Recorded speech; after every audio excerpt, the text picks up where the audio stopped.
So we're live, and Coach Chad is in the house. Look, everybody's allowed to talk to you. Coach Chad is in the house. So, Chad, hang on just a minute. We're going to let me get through some show prep stuff, and we'll get right back to you. So, hang on just a moment. If you are watching this live, please do me a favor and share this. And do Chad a favor, share this. I'm sure he wouldn't mind all of your friends and family watching the interview. If you have any questions, please ask them down below in the comment section. I'll probably owe Chad $20 for this, but I'm sure he'll be happy to answer any questions that you have. So just type the questions down below in the comments, and we'll get Chad to answer them. My name is Paul Chase with PA Real Estate Resources, and this is I've Got a Friend. If you need a contractor, if you need a fitness coach, a dietitian, somebody who just generally help you out, I probably know somebody. So be sure and just ask, and we'll make sure that you get connected. My website is parealestateresources.com. If you can't tell from the information at the top of the screen, I am a real estate agent with Keller Williams, and this is my website. We are running some really cool promotions right now. Now, I can't go into a lot of details, state law, because I got to give you a whole bunch of disclaimers and all of that. But let's just say that for those of you that want to hire me or want to use me to help you buy or sell your next house, we got a really cool promotion that involves big boats, beaches, sun, and adult drinks with little paper umbrellas. So check out the website at parealestateresources.com to learn more about it. So, Coach Chad, welcome. Hey, great to be here, Paul. I'm glad you could take some time out to join us. We're going to be talking about the three big fat lies to weight loss, and I thought that was kind of a cute title. But tell us a little bit about Cause and Effects Fitness, your gym, what it is you do. Tell us a little bit about your story. I read your profile online, and it really kind of connected with me. So tell us a little bit about yourself. Yeah, I'm Coach Chad. I'm the owner and Chief Accountability Officer at Cause and Effects Fitness. I help people who are frustrated with what they see in the mirror, the way their clothes are fitting, or the way they feel about their bodies. I help people who struggle with not having the accountability, the guidance and support that they need to achieve their goals, and are sick of the no pain, no gain, punish yourself approach, doing weird diets and hours of boring cardio approach to losing weight and getting in shape. We've put together a comprehensive program for our clients that includes workouts and nutrition, but most importantly, help them shift their mindset and build healthy habits into their lifestyle to achieve lasting results. The other thing, we have a private studio, so it's all one-on-one, or we do a few couples. When I started as a trainer in a big box gym, I tell people what I do, and one of the most common responses I got was, well, I need to get in shape to go to the gym.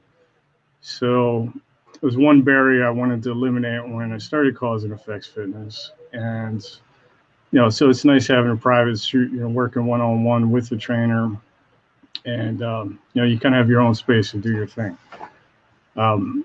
Just a little bit on my background. A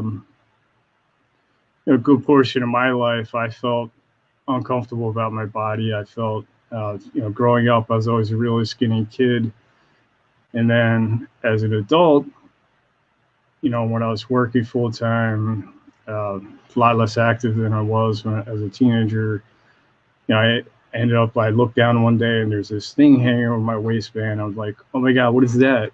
And I stepped on the scale. It was like 40 pounds of gut hanging there, but I was still had toothpick arms and legs. So I was like, oh my God, I was skinny fat. So, it was just felt so disgusted with myself. I never really, I never felt good about my body, but, I was just like so embarrassed and ashamed about my body, and I had to do something. Of course, I wanted to lose weight, get in shape, but I was just kind of following the standard approach of doing what everyone else was doing, and really struggled with that because it wasn't getting anywhere, or at least not for long. So wasn't until I discovered, a few things along the way. First is just I had to take the approach of using exercise and nutrition as a way of honoring myself rather than looking at it as like I need to deprive myself and punish myself for being bad and that kind of thing. And I really didn't even set out to become a personal trainer, but I wanted to learn from experts, people who help people get in shape for a living. I wanted to learn what really works because I was reading stuff in magazines. It would say one thing one month, and then the next month it would contradict that. And so I picked up a personal trainer certification manual, started studying it.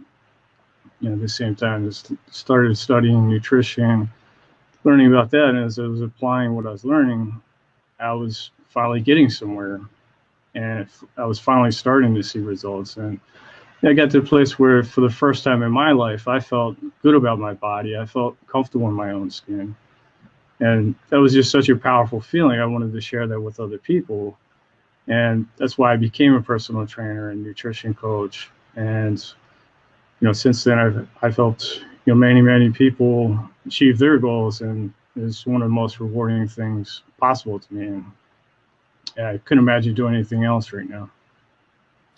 As somebody who has personally lost 50 pounds, I am, I can commiserate with you. So, Yeah. And I've got to get back into it because I took a little bit of time off, just started to relax a little bit, and my belt line is starting to show it. So we may have to talk after the show. Yeah. So we're going to talk about 3 big fat lies. Now, I love the title for this. But what are the 3 big fat lies when it comes to weight loss? Well, the first one is just that your focus should be on losing weight. Really, if you're focused on losing weight, there's a couple of things with that. If you're only focused on losing weight, then once you lose the weight, then what happens? What normally happens with most people, they achieve their goal weight, then they're like, oh, good, I can go back to doing the same things now. But if you kind of flip that around and you focus on what you have to gain,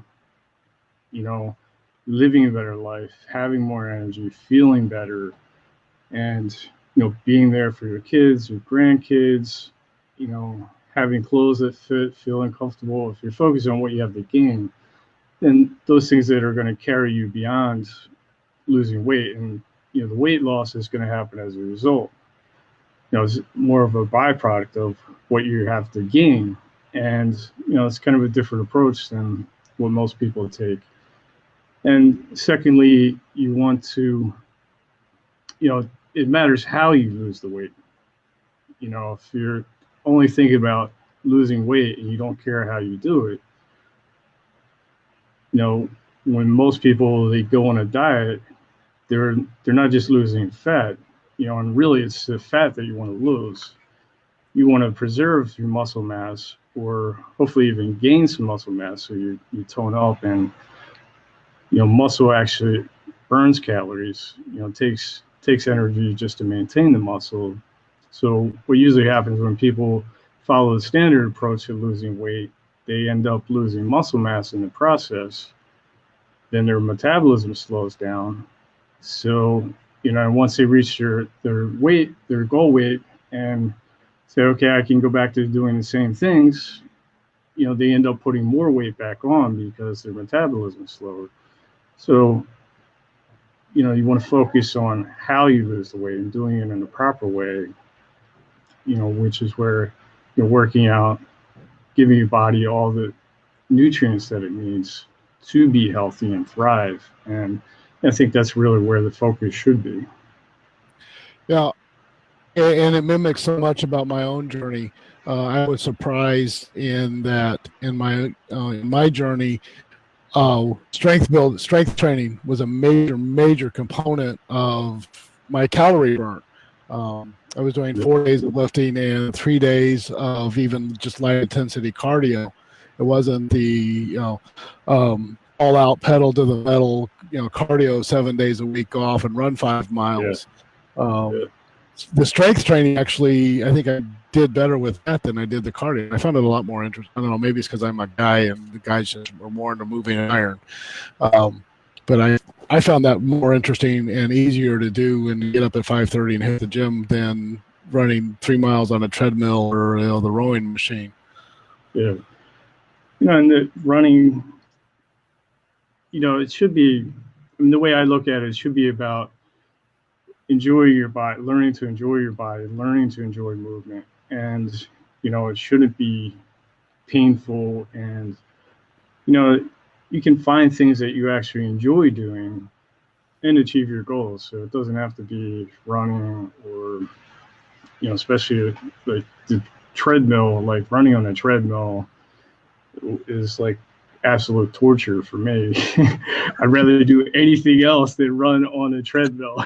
I mean, I don't mind running outside, but like you don't have to do things that you don't like doing. There's always alternatives, and it's kind of what's fun about what I do is help people find things that they enjoy doing, actually like doing, look forward to. So right. Yeah. So let's move on to number 2. I think you said it was the scale. Tell me about the scale.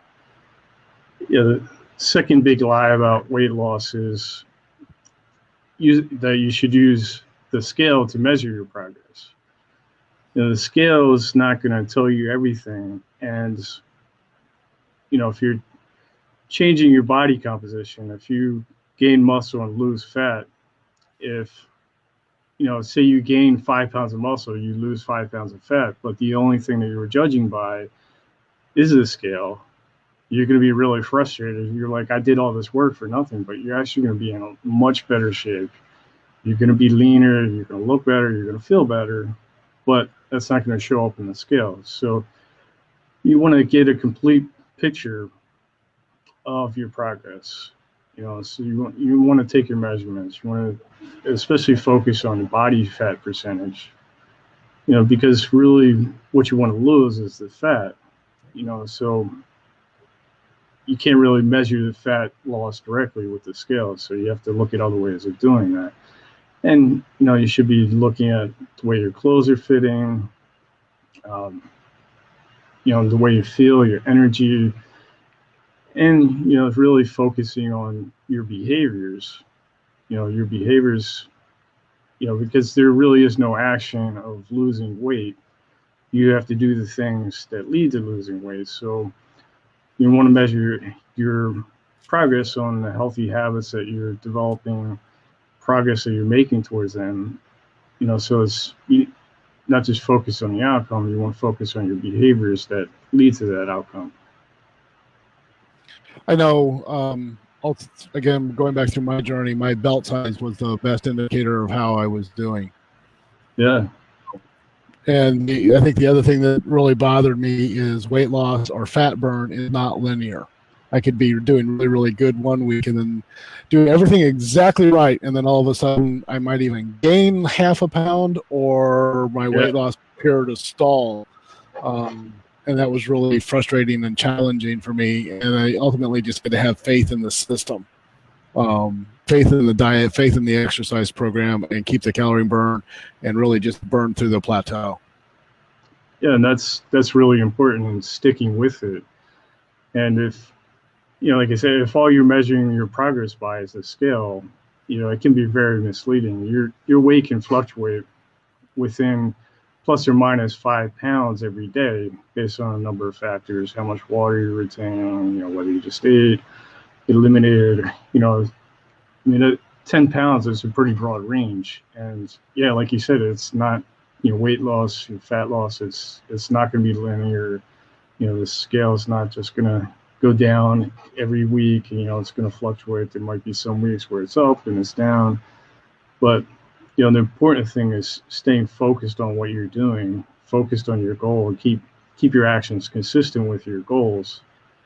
And, keep going until you see that progress. Oh, go ahead. I just think just because we just came through New Year's and New Year's resolutions, I think that's actually one of the biggest reasons that people get frustrated and give up on their New Year's resolutions. Well, speaking, the majority of New Year's resolutions, tend to involve losing weight. And I think that's one of the biggest reasons is, people measuring their progress only using the scale or not measuring the progress. And, kind of like you said, it should be about the way your clothes are fitting, your measurements, and other indicators of progress. So you want to look at broader than just the scale. I knew I was making progress when I had to go buy a new belt because my other one just there was any more holes in it. I thought I could, I thought I could always put another hole in the belt, but then it ended up the tail end ended up wrapping halfway around again. So that it looked funny. It wasn't that's good. A good feeling, isn't it? So let's move on to, and I think this is an important one about punishing yourself when you trip or fall, or you're at a restaurant and that cheesecake just looks oh so good. Yeah. Well, yeah, and that's another one of the big lies about weight loss is that you have to punish yourself to do it, and most people focus on immediately when they start thinking about losing weight, they immediately focus on all the things that they have to give up. And, if I have to give up all the foods that I enjoy and, and especially if you're looking at it and like, I kind of went through this. I'm like, because I was weak and out of shape and, I felt like I had to punish myself, the whole no pain, no gain thing. So like, I felt like I kind of had to atone for my sins of being weak and out of shape and punish myself in the gym. And, it was actually counterproductive. And, it's counterproductive to most people because if all you're focused on is all the things you have to give up, you're focused on the pain, you're looking at it as you have to punish yourself. It's very hard to sustain that. If you flip that around to where you're using exercise and nutrition as a way of nurturing yourself, achieving your goals and getting to where you want to go, it becomes something you actually want to do rather than dreading, because who wants to continually punish yourself? And, it's kind of a big myth when it comes to nutrition that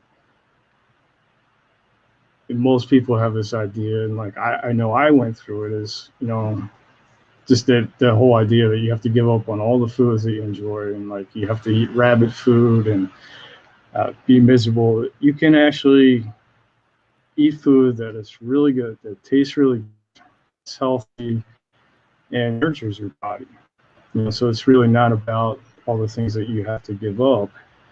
And you can, if you focus on putting good things into your body, giving your body all that it needs to thrive, the weight, the fat is going to come off as a byproduct of that.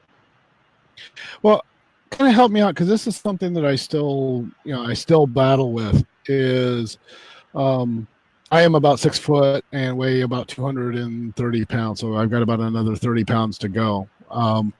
But my diet calls for me to have somewhere between 2,000 and maybe 2,300 calories, just to maintain. I go to a restaurant, any one of the pub. I love pub food. There's some really good, healthy pub food if you look.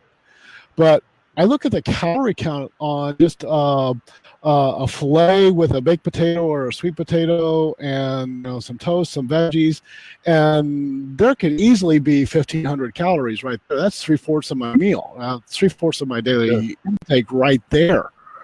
And that's dinner. I had breakfast and lunch and probably a snack before that. Yeah. What do we do to help combat that? Well, there's a couple of things, especially if you're going out to eat, you want to look at the menu online. Most places, most restaurants have the menu online, so you can pick out healthy options before you go there. So you're going in there with a plan. And and you're not kind of like sitting there at the last minute trying to figure out what to eat, and go with bad choices, especially when you're hungry. But so kind of go in there with a plan. um, most places the portion sizes are way overboard. So I mean, you can ask for a box with your meal, take what, portion out what you actually want to eat, and then put the other stuff in, put the rest of it in the box, and just kind of tuck that away, so you can have that for later. um, but you kind of want to pick your battles, so to speak. If you have something you enjoy, if you do it once in a while, it's not a major thing. The important thing is what you're doing consistently. If you get off track a little bit, like having something, filet mignon, or you have dessert when you're out at a restaurant with friends or family and enjoying it, it's not a big deal if that's on occasion. If you find yourself off track a little bit, the important thing is to just get back on track. But, it's when you're doing it continually, if you keep telling yourself, oh, just this one time, I'll let it slide. And then, if you keep doing that, then it's going to add up to, it's going to give you trouble. But, if it's something you're doing once in a while, go ahead and enjoy it. Just don't go overboard with it, and then get back on track. I know some of the things that my wife and I have done. Either I'll do like you suggested, and here's my dinner order, and then also bring a to-go box, and then I'll just cut it in half because I know that my dinner needs to be around about 500 calories. Or my wife and I will order one entree and 2 plates, and we'll just split it because we found that's a great idea. There's usually 2 meals in every entree serving. So it's either lunch the next day for one of us, or one restaurant serving is dinner for the 2 of us. Fortunately, we have a lot of things that we both like, so that helps a lot. Yeah. Tell me, what do we do when you get hungry? I mean, because you're used to eating 3,000 calories a day, and now I'm down to 2,000, and all of a sudden I'm hungry, and my next meal isn't for another 2 hours. What do I do? How do I feel full and keep from snacking and going up and grabbing, another Snickers bar? Yeah. Well, that's where it comes down to, having a plan. And, if you're cutting your calories, you want to have kind of spread it out. So instead of having 3 large meals, kind of spread it out into 5 or 6 smaller meals.